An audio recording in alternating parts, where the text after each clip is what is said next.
Thank you, Katie. Let's just take a minute this morning to center ourselves. There's no better way to do that than to just take a few breaths. So as the world is buzzing all around us, let's just give ourselves a chance, and you could close your eyes or keep them open, whatever you choose. Today, just take a breath deeply in through your nose, but set your intention as if the breath is coming through your heart.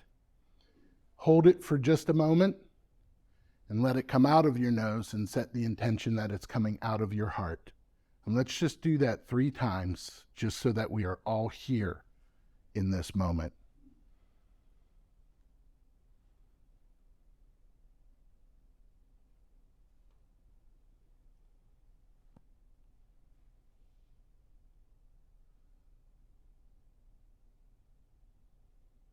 Last one.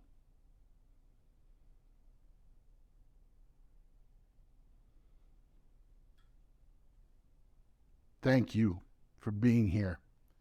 There's nothing more valuable you can give someone than your time. It's the one thing you can't get back. But even a bigger thank you, because there is nothing more valuable that you can give that grows than your love. And we are definitely in a new era. We're at the cusp, and we see the growing pains and the birthing pains all around us as life has become very difficult for many people, maybe some folks in this room.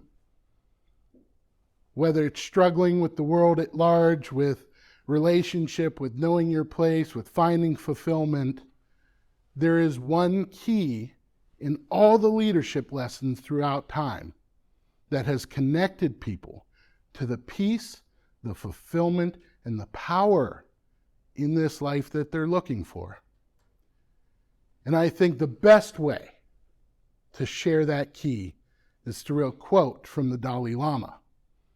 This is not the quote from Caddyshack, for those of you who know that movie. It's a real quote, and it says this: compassion and love are not luxuries. They are essential to our existence. Without caring, there can be no sense of community. Sit with that for just a second.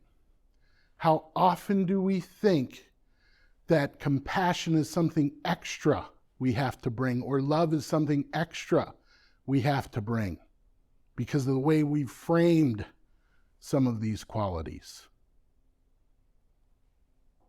Compassion and love are not luxuries. They're essential to our existence.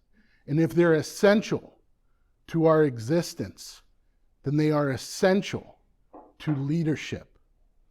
If caring has to be there for there to be community, then in order for a team to function at their highest level, the leader must cultivate that sense of caring. This transcends the transactional way of thinking, how we've seen leadership in business and relationships. The problem is real. Negativity is all over the place. This is going to be the duh moment as I go through some of this. So I'm not going to read it all. But this is the duh moment because we see it all. We have become very tribal, the word I've come across recently, I didn't know what this was till about 2 weeks ago. Bellicosity, where people are very argumentative and ready to go at it with someone and feeling like that's going to give them some self or sense of self and strength because everything else seems to be out of control. People are struggling to find fulfillment and struggling to find inspiration that lasts. We've all probably heard the motivational speaker rolled out of there feeling like Rocky or Creed these days. We're ready to go. I was watching the movie You've Got Mail last night. For anyone who knows that movie, Yes, I do love You've Got Mail. And to anyone who knows that movie, there's a scene in which Kathleen Kelly, played by Meg Ryan, is gearing up to talk to the media. And she's in her office throwing punches, trying to rev herself up, trying to find the inspiration, the courage to step forward. And that type of energy only lasts so long. It's very temporary. And because of this, because of the inspiration we've been looking for, leadership, which has served us well for a very long time, has been focused on being transactional. But as humans grow, the way we do things has to change. And the new way of leading is no longer about transaction, about I'll give you momentary inspiration so that you can do something. Or, as I like to say, if you don't know your values, you find yourself cajoling, manipulating, motivating other people to do things you may or may not believe in because you're fighting for your own safety and survival as a leader. And when we think about who's a potential leader, what do we think about? Someone who is charismatic. And then we dig deeper. Well, it's also someone who's really good at the current job they're in, or their current position, or their role as we see them in life. And the amazing thing about love-led leadership is that this isn't just about business. This is about every relationship that we enter into, be it romantic relationships, family relationships, friendships, relationships with other organizations or our community. And when we talk about, okay, what does the ideal look like? What do we want from our leader if it's not just the charisma or the knowledge of a specific subject area or performance in a specific role? What do we look for? These are the 101 best leadership skills, traits, and qualities by Brian Downard's In Leadership. Not only are some of these conflicting, but there's impossible for any one person to be this all the time. So when we think about leadership and we start to write all the things down from risk management to having some strength in regards to social media, or just knowing how to enjoy the ride and share the success, we realize that there are so many here that we don't really know what makes a leader impactful, what makes a leader great on paper. The most powerful language that this universe has for us is not language in state of emotion, but language in intuitive feeling. So think on just a moment on someone in your life who's been in a leadership role, whether it's a parent, whether it's someone who's a supervisor, whether it's someone who is a coach, or even maybe you played on a basketball team and your point guard was the leader. Think of someone who is in leadership who did a poor job. What feelings were brought to the table? What feelings did you have to confront? Again, we're not talking about emotion. Emotion moves. It jives. It dances. It's like disco. It just keeps moving. But that intuitive feeling, when it's quiet, when you're settled, how does that leader make you feel? Now, we're done spending time on the one that didn't bring the right feelings to the table. Let's talk about the one that did. When I look back at the leaders who've truly touched my soul, that kept me going through the dark night, that made me realize it's okay to celebrate my victories and myself, and in essence helped fill my cup. They were people who just loved who they were, not just what they did. When you approach that level of love that starts from within, you're able to transcend all of the 101 plus different concepts and ideas that people may think you need to be. So the journey requires 3 things. 1, debunking of the myth. 2, understanding of the truth. And 3, knowing where we're going. So the myth, leadership is only for the select few. That leadership is someone's born that way. Or if you take these classes, you could become a leader. Or if you do a good enough job in a specific role, you're a leader. We've all accepted that everyone is a follower. Whether it's to a deity, to someone in your family, to, again, someone in business, someone in your life. We've all accepted some level of followership. It's a part of this human experience, right? But what we haven't accepted is that every single person, right where they are, who you are a leader. And your responsibility to lead starts with yourself. Compassion and love are not luxuries. They are essential to our fulfillment, to our connection, and to our full expression of self. And then finally, the departure and destination. If you've never heard the quote, I'm going to share it with you now. Culture eats strategy for lunch.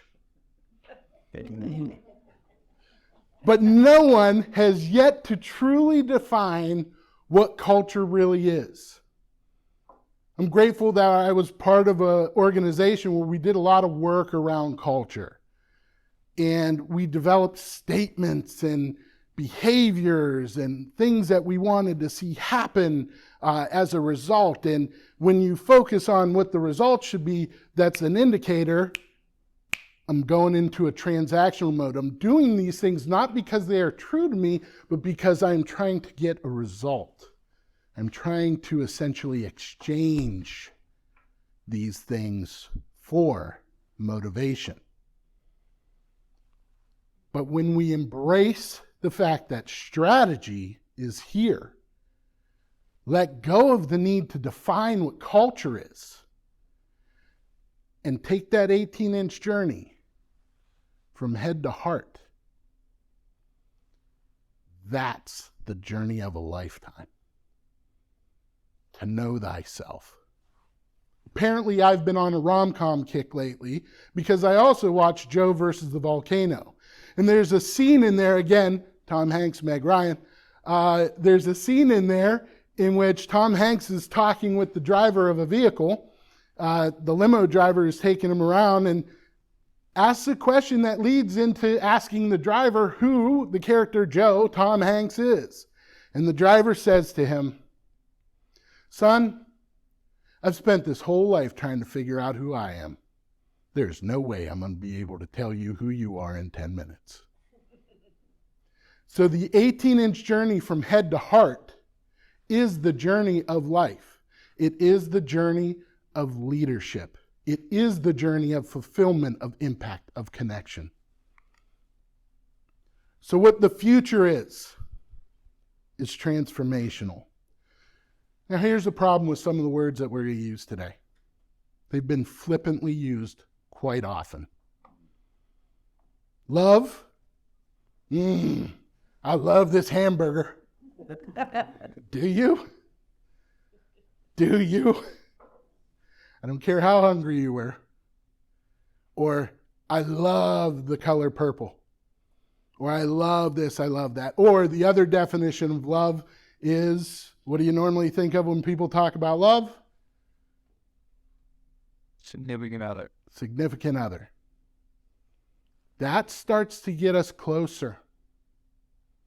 But then within the significant other, there's crush love, puppy love, and that wholeness love. So as we move forward, let's remember the word transformational, what I'm talking about is growth, is evolution of humanity and how we do things. This process gives itself not just connection to others, but it lends itself to connection of self. And it is continuous. You cannot just go one and done.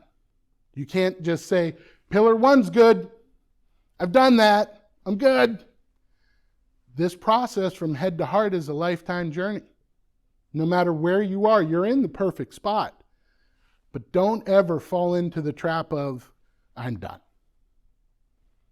And then third, how can this help with everything going on? How could I do anything about it? Number one, you are the rising tide.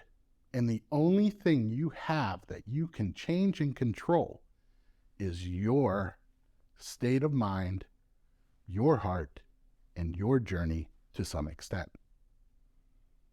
But I can't make anyone else do anything.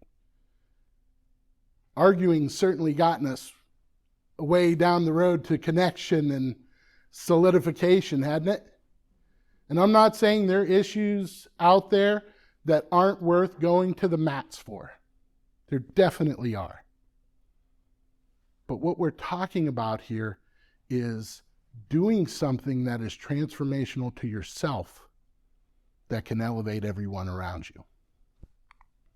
So I'm going to give you the 3 pillars. I'm going to share with you a couple of stories, and hopefully this gives you something you could sink your teeth into, and at least some element of practicality within the pillars that you can do right now. So pillar 1 is lead yourself first. And essentially what we're talking about here is an act of courage. Leaders need to confront the dragons that are in their past and make peace with them. Whether that's trauma, bad memories, certain work situations that can be triggering, we have to do the work to find the wholeness. We have to do the work to find the peace. The second aspect of this is understanding what matters to you, what you value. Because if you don't know what you value, the values of everyone else around you will encroach upon your sacred space of your heart and yourself. An interesting phenomenon happens with middle school students, kind of towards the end of elementary, but it doesn't seem to stop. And it's the phenomenon of, I am just going to go along to get along. I'm just going to compromise what is true to me because there's safety in the pack. There is safety in being accepted. There is safety outside. But every time someone violates, whether known or unknown, their values, it is an act of self-injury. It is an act of self-anger. It is an act of self-rejection. So it is important for leaders to not only confront their past, and by the way, we're not talking about perfection. Nowhere near it. I used to be one of the best dancers you would ever see out on the dance floor. I was not too much, but I was smaller than I am now, and I was doing splits. I was doing the worm. I was doing all kinds of Russian jumps, the whole thing. And on top of that, I got some groove to me. So within all of that, the idea here is you don't have to be perfect. You just have to be yourself. Well, about two and a half years ago, I got an injury. And it has muted all of that. It's coming back now because can't stop this groove. But the idea behind this and what I'm sharing with you is you don't have to be perfect to lead. You just have to be in the process. And some element of leadership and leading yourself in where you're going has to be engaged. You don't have to be perfect to lead. You don't have to have 101 qualities to make you an ideal leader. You just have to start leading yourself. And on top of knowing your values and confronting your past demons or dragons or whatever anyone wants to call it, you also have to, within this, have some honesty and integrity to yourself, that you are not willing to violate your values, and that you will stand there and know, because at the end of the day, you are safe, regardless of the world swirling around you. Wouldn't it be nice to have some leadership, external leadership today, that the value of integrity was high? That the value of love was high? It would change a lot. The only way we can change that is within the self. So lead yourself first. Your values, making peace with your past, knowing these things brings forth the idea of boundaries and understanding what your boundaries are, where you won't go and where you won't let other people tread. And a boundary isn't, if you do this, I'm going to be mad. A boundary is, if you do this, I must step away from you. It's a different mentality. It is, you are encroaching upon my heart space, my sacred space of self. I must step back from you. You don't have to hate them, but you have to make sure your boundaries are known by yourself, and you won't let those be violated. The last part of this is to fearlessly love yourself. And when I say fearless, I mean all of that. Values, confronting, boundaries require courage, require bravery, require something more than just getting accepted. So when we fearlessly, and I know it sounds counterintuitive, and it can sound, a lot of people use narcissism to attack this concept. We're not talking about narcissism. Narcissist is someone who is hurt. Narcissist is someone who is angry. Narcissist is someone who is selfishly wanting all for them. But someone who loves self isn't operating from a deficit. They're not transactional. They're filling up and overflowing. They're able to spill love out on everyone else. The greatest leader I've ever known was a kindergarten teacher by the name of Sharon. Sharon was unassuming. Sharon saw me flip out a few times. Sharon was solid. Sharon knew who she was, and Sharon loves herself. And because of that, there was such stability for me. There was such comfort for me in that. And because of that, the love Sharon had just grew. So it's not narcissism. It's self-love. There's a difference, a big difference. And so when you no longer worry about being loved or accepted by others, you're able to stay true to your values. You're able to stay true to your boundaries. You're able to maintain that sense of self as you put your head down on the pillow at night knowing, I got me. I got me. And I could take care of everyone else because I got me. What do they tell you to do if a cabin depressurizes at 30,000 feet in an airplane? Who gets the mask first? Yes. Why? Bingo.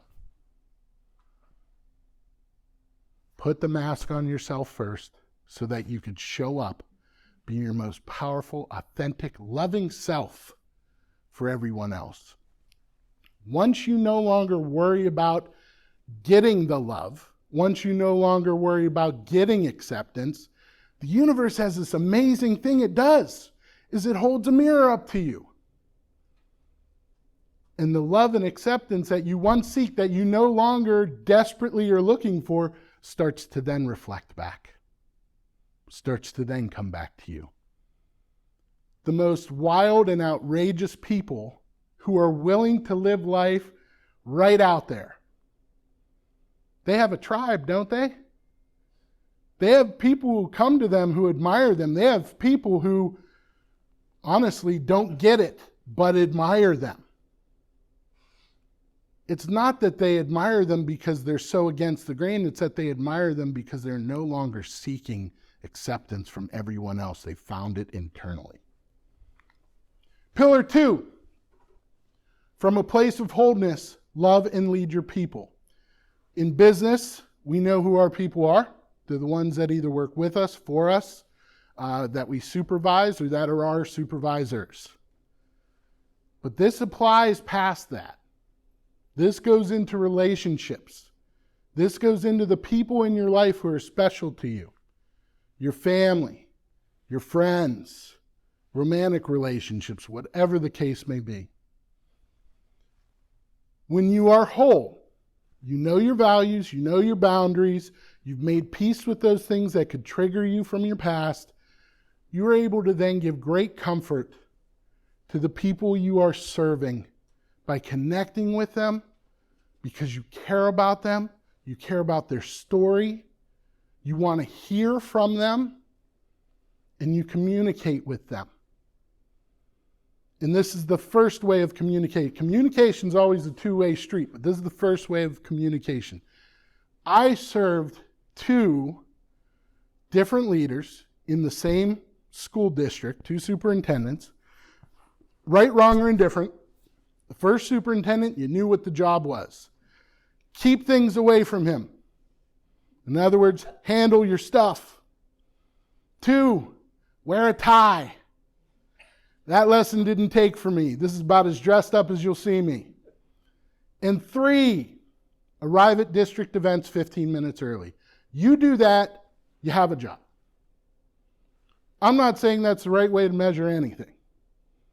I'm just telling you there is great comfort in knowing if I did those 3 things, especially as a new decision maker. Leadership is everyone's responsibility, but some people get the position of decision making within organizations and families and relationships. So as a new decision maker, it was so comforting to know that, okay, I can handle those 3 things, and then I could funnel everything I got to just doing the best that I can. 6 months after that, that leader retired. And a new superintendent came in. It's important to remember that people do the best they can with what they got and where they are. Expecting perfection would be foolish. But the lesson I learned was as this new superintendent came in, he was much more of a thinker, much more introverted, introspective. You didn't know what made you good at your job in his eyes or not. Some people thrive on, I like conflict. I like to keep people unsettled. Those people are just screaming, I'm hurt. I want to maintain power and control, force, oppressive force over others. This was not that situation. This was a situation, I believe, someone who was learning. So I am gentle when I bring up this example. But no one knew what the expectations were.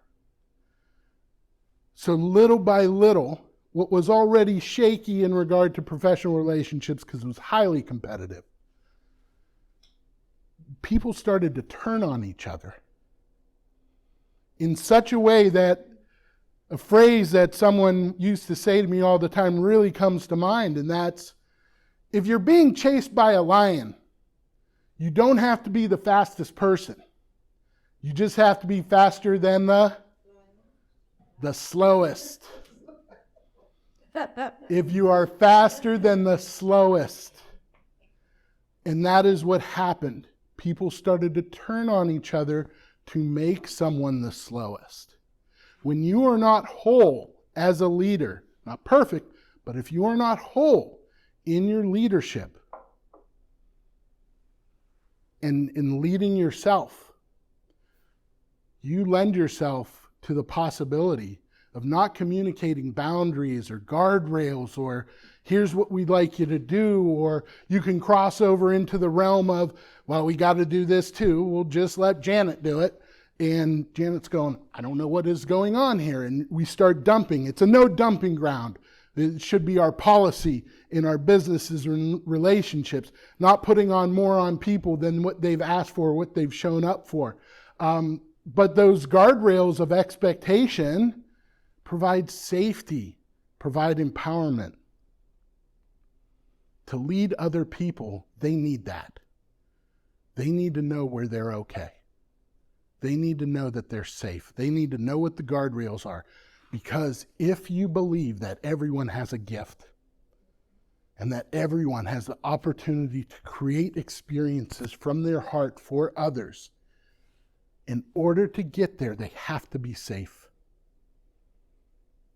So that step is making sure everything is clear so you let them run and funnel all that energy into touching the lives of those people you are there to serve and those people who are around them.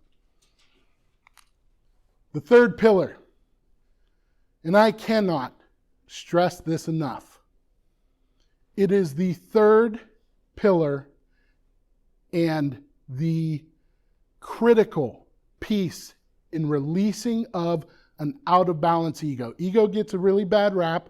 I'm not trashing the ego right now. I'm just saying an out-of-balance ego. You cannot be the star all the time. Allow other people to shine and know that. And you're able to do that by loving the people you'll never be able to touch.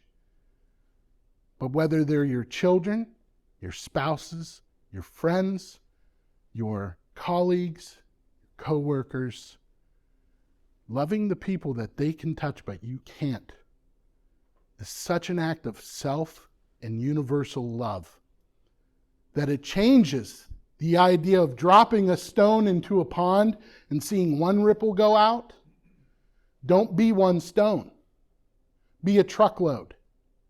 Empower everyone around you from knowing the wholeness of self, knowing what you need, making sure they're safe in the expectations of what you want them to do, and allowing them to funnel their love. And then when they finally trust you enough to communicate back to you, the second way of communication, one way this way, the other way coming back, and you ask the question instead of, how can you do better, asking the question of, how can I make you more effective? How can I make this a better experience of you expressing yourself and your gifts to the people that you serve? And the answer comes back, well, if this happened, we can do it so much better. The communication is going to be tested the first time around. Will they actually do something? And when you adopt that idea in the third pillar of leading as clearing, you've given me an obstacle, I could do something about that, or we can do something about that, and you remove that to make them more effective.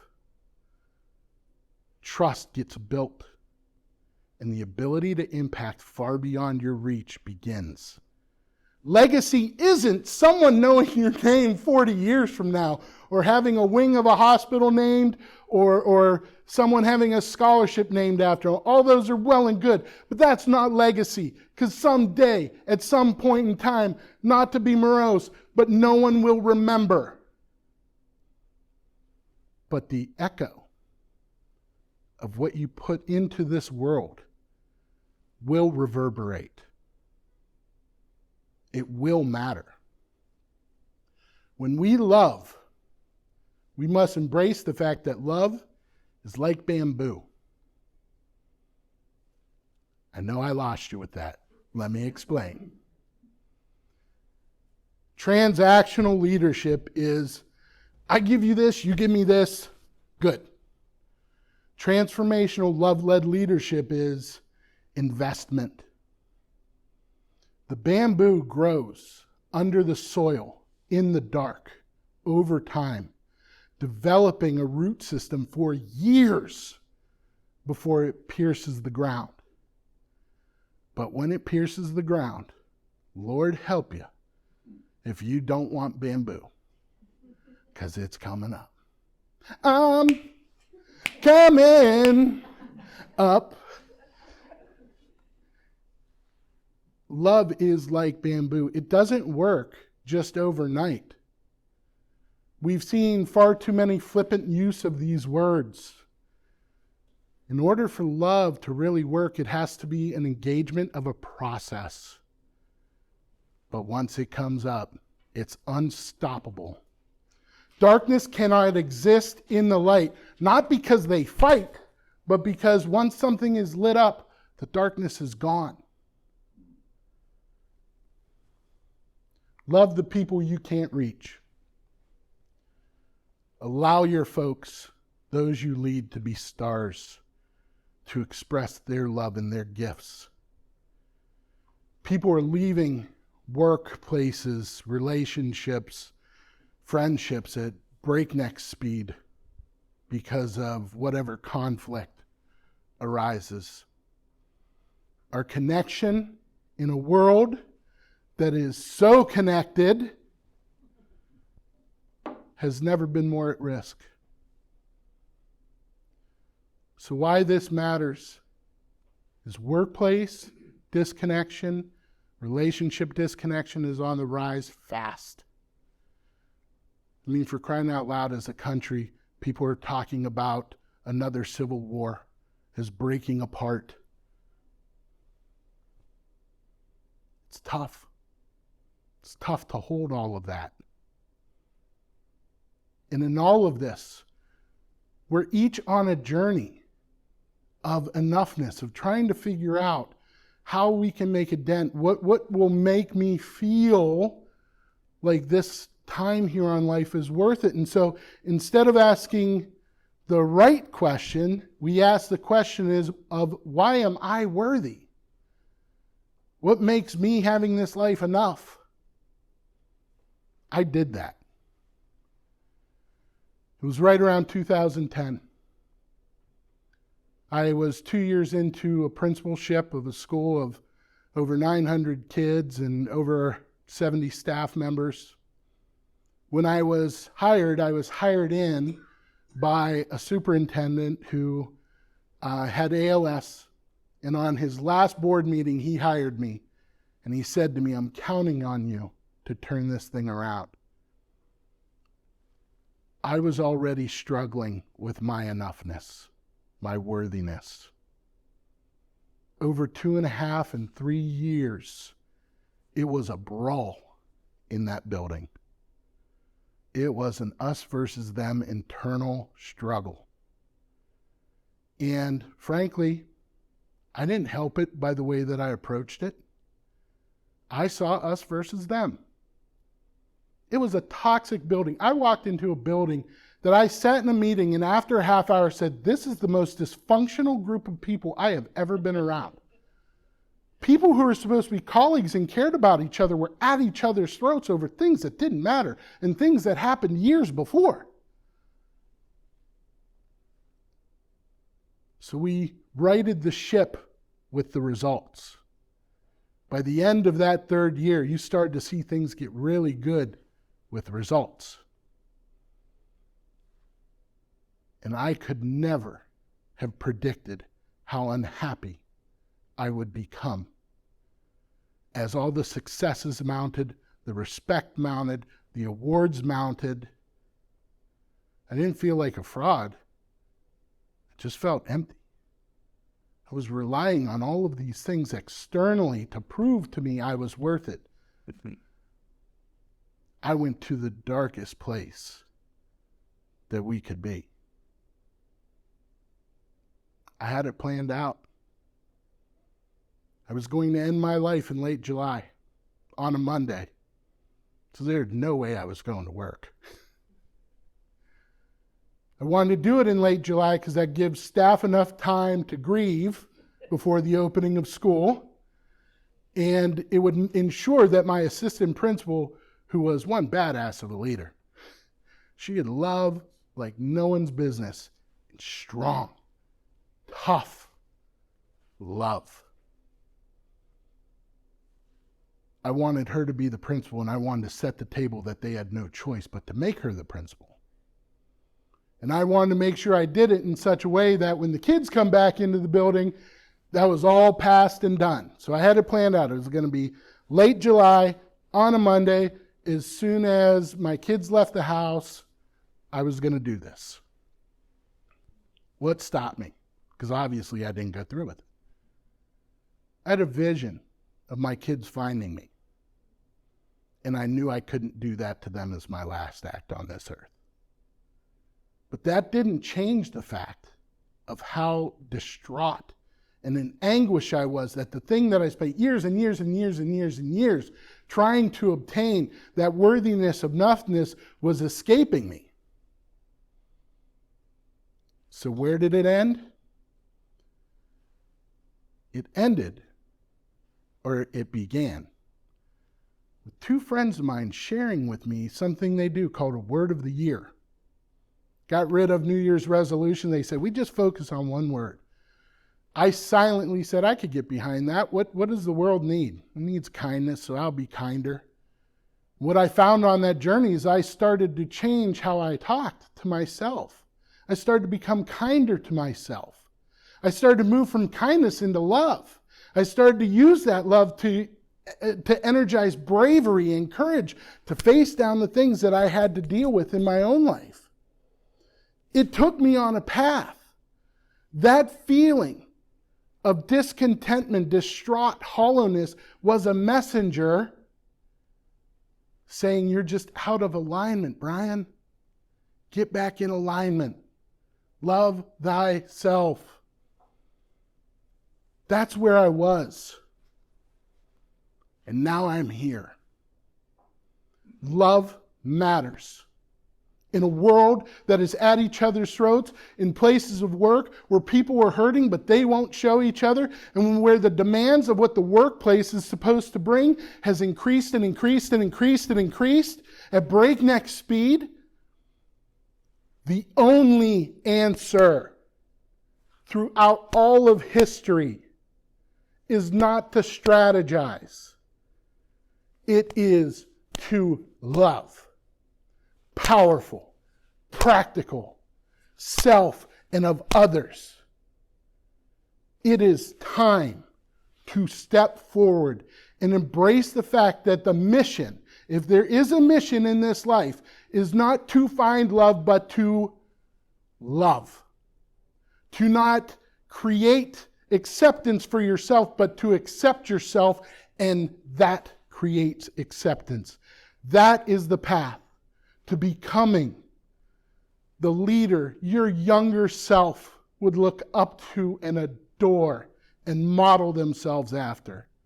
And the leader your older self will look back on and be so proud that you were.